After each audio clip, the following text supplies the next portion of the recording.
Hey, I just got back from lunch. Did you finish that report yet? Well, not exactly. Still working on it. I'm not finished just yet. I got a little sidetracked, but I will get them to you first thing this afternoon. It is first thing this afternoon.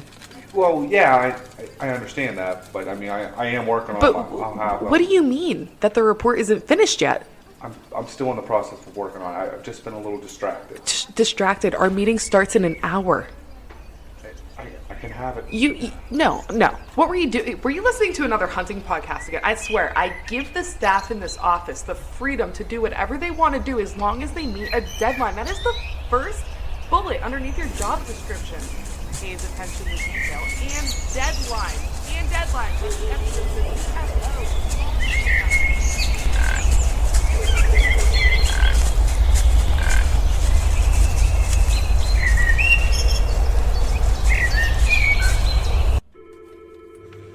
Dude, are you even listening to me right now? All right, guys, we have Grant Forney here, and we're starting a new thing here, and Grant is going to be our test dummy. We're starting a new series called Campfire Fridays. So Grant's on the phone with us. We just recorded a podcast, and we're going to tell a little story time here. We didn't waste it and put it on the episode, so this is kind of a bonus feature for y'all. So Grant, do you have a good deer story in mind for us? Yeah, I have one in mind that it's a story that sticks with me. It's actually a hunt that was not successful, if that's okay. Absolutely. That is wonderful. I want to tell this story. It would have been archery season in the year 2012. I would have been in high school. I think I was 16 at the time. And I had never shot a buck with my bow. Was up at my camp in Tioga County at my cabin, and I think the date was like November 10th or 12th or something like that. And so it was in, what I thought was going to be the prime of the rut. I had a buddy along with me filming, Brandon Miller, and he was going to film for me. And so from what I remember, I think we had good weather, like what I thought were good cold temperatures, and it's the last Saturday of archery in PA, and it's, the date is right. It's supposed to be the prime of the rut. So we have high expectations going into this weekend hunt. And we go out there in the morning. We hunted a stand, kind of pretty tight to a bedding area that we thought was going to be pretty good on the south end of my property. And, we didn't see much at all, and we were kind of wondering, like, are we just in the wrong spot? Or the deer just not moving right now? We weren't really sure what was going on. And so normally that time of year, I like to sit all day long. I would typically sit in the stand from daylight till dark. But that day we decided to get down and move locations just because we weren't seeing much, and we felt like we maybe had a better chance of seeing something on the north end of the property up in one of our food plots. So we got down, got a quick bite to eat, went right out to the other side of the property to one of the food plots that we had, and we were sitting in a ground blind on the edge of the field. And I guess I'll back up here a little bit. This is really a story that sticks with me because it's a story that taught me a lot about, I think, what the rut can be like. And not only that, but it taught me a lot about what it takes to kill these whitetails and how much actually has to go right. So that's kind of the reason that I'm telling this story, the reason I picked this story. But anyways, so we go out there to the food plot for the afternoon, and we're sitting there. We were maybe only sitting in the food plot for like 20 or 30 minutes. And actually there's a hunting club that borders our property to the north. And I saw one of the guys from the hunting club walking along the edge of their property. The food plot that we had is like right on the edge of the property. So I can actually see over into the hunting club's timber, and I could see the guy over there. He actually walked out to the corner of the field. I actually got out of the blind and talked to him for a couple minutes. Got back in the blind maybe 15 or 20 minutes later. Brandon, who was filming for me, he says, "Do you hear that?" He had heard something down in the woods below the food plot. Sounded like it was crashing, sounded like a buck chasing a doe or something like that. And maybe a couple seconds later, this doe comes flying out of the food plot, or flying out of the woods into the food plot to our left. And right behind her is like a stud buck. I don't know exactly what he was. I think it was like maybe a big 8, maybe even a 10. It was one of those things where they were there and gone kind of in the blink of an eye, and you just didn't have much time to even see him. And they were out of range, so there wasn't really a whole lot we could do. I think I might have had time to throw a couple grunts at him, just kind of as a last hope prayer, but they probably didn't hear it, to be honest with you. And so we look at each other, we're like, holy smokes. I mean, it went from a day that nothing was happening to all of a sudden, just in the blink of an eye, that happens. And about that time, we look up, and here comes this other buck. It's a solid 8-point. We at the time. I mean, I was 16, he was 17. So at that time for us, to us that was a giant. In reality, it was a 2.5-year-old 8-point. That was a nice deer by all means, but definitely not a giant. But anyways, he came out. He was trailing that same doe behind that other buck, and he comes out into the food plot, and he's at a slower pace than they are. And I mean, that doe was clearly in heat, but so he goes up through the food plot. A 5-point then comes up, so there's 3 buck on 1 doe, and we're sitting there like, what just happened? I mean, it's just like all of a sudden, just like that, the floodgates opened and there's buck everywhere. And maybe 5 or 10 minutes go by, and that second buck we saw, that 8-point, ended up working its way back down to the food plot from right where he would have went in the woods at. And he comes down the food plot the same way he came in, gets to the bottom of the food plot, turns, and then starts walking on an angle right to our blind.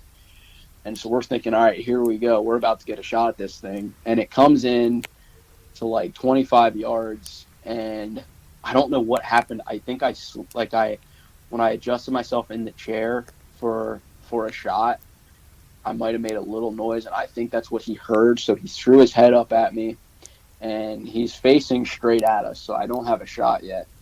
And so we have this stare down with this buck. That, to be honest with you, I mean, I hadn't been bow hunting for that many years before that. This is 2012. So, to me, this is the biggest buck I've ever seen hunting. And so we're sitting there all wide-eyed, and we're thinking this is the coolest thing in the world. And I don't remember how long the stare down lasted. It felt like forever, but in reality, it probably wasn't that long. And as soon as he turns, I go to full draw, and it's 25 yards, and I put it right on his heart, and I squeeze it off. And I hit the deer, and to be honest, it happened. It's one of those things that happened so quickly, and we weren't really experienced bow hunters by any means, and we didn't really do a good job of knowing where I hit the deer when it happened in real time. So it runs off, and we're all excited because I hit this deer, and it's this nice buck, we think, and in reality, I ended up hitting the deer. Basically in the last spot you want to hit a deer, right above the lungs, got basically no penetration, didn't hit any vitals. And we could tell that after watching the film. Luckily we had it on film, we could see it. And we were pretty discouraged after watching the film, but right after the shot, I mean, we were as excited as you could imagine, like a 16-year-old and a 17-year-old in a blind could be after hitting the biggest buck either of us had really ever seen. So the hunt itself was a cool experience. We ended up waiting until the next morning to try to track that deer, and we tracked him for, I don't know, most of the next day, I would say. And we did not find a drop of blood from that deer. We were just going off by the tracks for a little bit and then grid searching where he went. So it's a story that really, it shows what the reality of bow hunting can be. So there's kind of a couple lessons I learned. It shows how hard it can be and just how much has to go right to actually kill a deer. And for me, I was really disappointed in the time after that happened because I felt like I missed a great opportunity at a really good deer. And of course I was young, so I was really feeling down about it. Of course, you never want to wound a deer like that. But I think in the long run, that story and that experience has made me a better hunter. Just understanding how hard it can be to kill these deer and how much has to go right and how precise your shot placement has to be on a buck. And the other thing, too, it taught me it taught me just how great the rut can be. I think that was my first experience where I really got hooked on hunting the rut. Having an experience like that where you have a hot doe come busting through with two big bucks right behind her and a third smaller buck behind her after being in the woods all day before that and hardly seeing a thing, and then all of a sudden you have that happen. It's a pretty cool experience to see the rut in person like that and really experience that. So Yeah, that's just, I mean, that's a story that kind of sticks with me, and I think, like I said, in the long run, that's made me a better hunter. It got me hooked on the rut, and I think I learned a lot from that experience. Be wrong, but which if you bow hunt long enough, you don't always have success every single time, every single encounter. It's always a learning experience. remember kind of how it was. From what I remember, it was, trying to remember what the temperature. I think we probably had temperatures maybe in the high 30s or low 40s. Okay. Something like that. So it wasn't super cold. Yeah. I think it was cloudy that day. And I mean, there's a lot of different opinions out there, as you guys probably know, on like what the absolute best conditions for deer hunting are. That's exactly as far where as I'm going with this. all the factors, with the sun and the moon phase and all kinds of stuff. I mean, I think everybody agrees that cold temperatures are usually a good thing, especially if you're talking about a temperature drop compared to the previous days that were, before your hunt. So to be honest with you, I don't remember what the weather was like leading up to that day, but that day itself, I remember it being cloudy, and I remember the temperatures probably being average or slightly below average, possibly for that time of year. It was not super cold, like I said, but it was definitely not warm, as we all know. Like nobody likes warm temps during the rut. That seems like it can kind of shut down daylight movement during the rut, in my opinion. It definitely wasn't warm enough where I felt like the warm temps were the reason that we weren't seeing deer, or at least most of the day leading up to that little flurry of activity. So I don't know if we were just in the wrong place at the wrong time during the morning hunt or what the deal was. And then I guess, I mean, in my opinion, that hunt there, then on the food plot in the afternoon, I think it was like around 2:30 that happened. So we're talking like 3 hours before the end of the day that all happened. So I think that was just the case of me being in the right place at the right time, that hot doe running right through there with those bucks on her. So yeah, I don't know. I'm not sure how much the weather played into that whole thing. It's kind of interesting to think about, but I don't really know the whole story there. So what would you say, do you have anything that contributes to why you chose that spot in the afternoon? Is that somewhere that, you had somebody that you knew that was successful there in the past, or, because you're kind of young, like you said, so maybe, I don't know if you've had any previous experiences there or not, but what made you choose the food plot for the afternoon sit? It had been a spot that historically, for, I should say, my family, I had only been bow hunting, like I said, a few years up to that point, but for some other people in my family, it had historically been a pretty good rut stand that bucks would like to come to make scrapes along the edge of the field and check the field for does.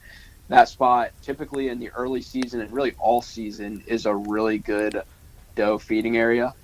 So I figured, like a lot of people in the rut like to hunt bedding areas, and I do too most of the time, or at least close to bedding areas. I think what made me choose that food plot for the afternoon was the fact that I was hunting close to a bedding area in the morning and not seeing any deer. I think I might have only saw one deer that morning when I thought I was in one of my best rut stands on the whole property. So in my head, I'm thinking, okay, I'm close to a bedding area here. I'm not seeing much. Maybe I need to switch it up here and go away from what I thought I should actually do. And I'll just go back to the basics and try to hunt a feeding area where I'm pretty confident that doe might come out to feed that aren't in heat yet or aren't being tended by a buck yet. There might be doe coming out into that field, into that plot to feed that evening. And I figured if there's doe coming in there, maybe I'll get lucky and a buck will be coming to check them out. I think that was probably my main reason for wanting to hunt that particular plot in the afternoon. And fortunately enough for me, it ended up working out that I had a hot doe come right through there. She was not coming in there to feed by any means. She just happened to be being chased by those three bucks and went right through there. And And that buck that I ended up hitting was obviously the subordinate buck, probably to that first buck that was hot on the doe. He must have trailed them for a little bit up over the hill behind us through the timber, and then he probably gave up, or the bigger buck chased him off or whatever, and that's what brought him back down to the food plot. Yeah, man, and you mentioned it in the story too, how everything can just happen in a blink of an eye, just like a Yep. snap of a fingers. And, that's what we live for, and that's why we do it. We go out there to wait for that one moment, and it can be just an absolute magical hunt. You have some hunts that go all day long, and you just can't stop seeing deer.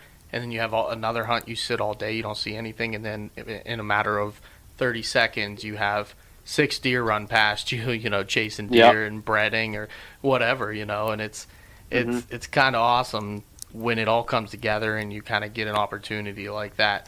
Again, an unfortunate ending to it, but again, you learned so much from it. So I guess that leads me to my last question is, what was probably the biggest thing you learned about this hunt? I think the biggest thing I learned was, to be honest with you, the thing that I didn't mention in the story either, which is another thing I learned, probably the biggest thing I learned, was that I took a shot at this buck when he was on high alert looking right at me, and it was a scenario where he jumped the string quite significantly, and that was due to the fact that I took a shot at him while he was on full alert looking right at me. And looking back on it, probably not really a good ethical shot to take at 25 yards with the bow that I was using, somewhat of a light poundage bow at the age I was at. And definitely a shot you could take at a close range with a really fast bow. But when you get a deer that's on high alert and they're out there at a decent yardage and you're shooting at them with a bow, you're kind of asking for a disaster to happen as far as him jumping the string or ducking the arrow or whatever you want to call it. And you're kind of you're putting yourself in a bad situation to wound the deer. And that's exactly what happened to me. So I think looking back on it, it showed me the lesson that number one, you need to do everything possible to not have that deer know you're there to begin with. Like I think I mentioned that I think he heard me move in the blind, and that's why he looked our way and got so alerted. So that was my first mistake, was making that sound and alerting him of our presence to begin with. And then once he was on high alert, probably not a shot that I should have been taking at a deer like that at 25 yards with the setup that I had. So I think that was an important lesson for sure, probably the biggest one from that hunt. And really just overall, an important lesson on shot placement and the things that have to go right to actually kill one of these deer. Yeah, man, very well said. And I think that's a story that a lot of listeners can relate to, and they can learn something also from it. Whether they're a new hunter or whether they're an experienced hunter, I agree. That's an experience that you can always learn from. And you take the bad side of it, but the good that comes out of it is that you learn something new, and you're teaching other people, and you're showing other people, this is what I did wrong. Maybe it helps someone else get a buck for their lifetime, or yourself get a buck for your lifetime in the future. And I think that's pretty cool, man. So I really do appreciate it. Yeah, no, I agree. I think you, like you guys said, it's definitely a story that I can learn from, and if I'm lucky, I would love for other people to learn from it too, to learn from my mistakes and learn a couple lessons from the story. That would definitely be great, and yeah, hopefully that's the case. That's awesome, man. Solid story. Yeah, dude. I really appreciate you giving us our first good story to the yeah, saga. no problem. I always love telling hunting stories. There's nothing quite like it. So, dude, that's what we're all about, and that's kind of why we came up with this idea to get this thing going and try something new, because we always do it at least once in the episode, but we try to shorten it because you have a time frame on your episodes and everything. So we said, why not just do an episode of just stories? So that's why we're here. But yeah, no, that's a good idea. Yeah, man. Well, thank you, and I appreciate you coming on and doing all this for us, and I had a good time. Yeah. Thanks a lot, guys. Thanks for having me on. I appreciate it, and I guess we'll be talking soon here with hunting season coming up. We'll stay in touch. That's Absolutely. right, dude. Good luck, man. You guys too. Thanks, man.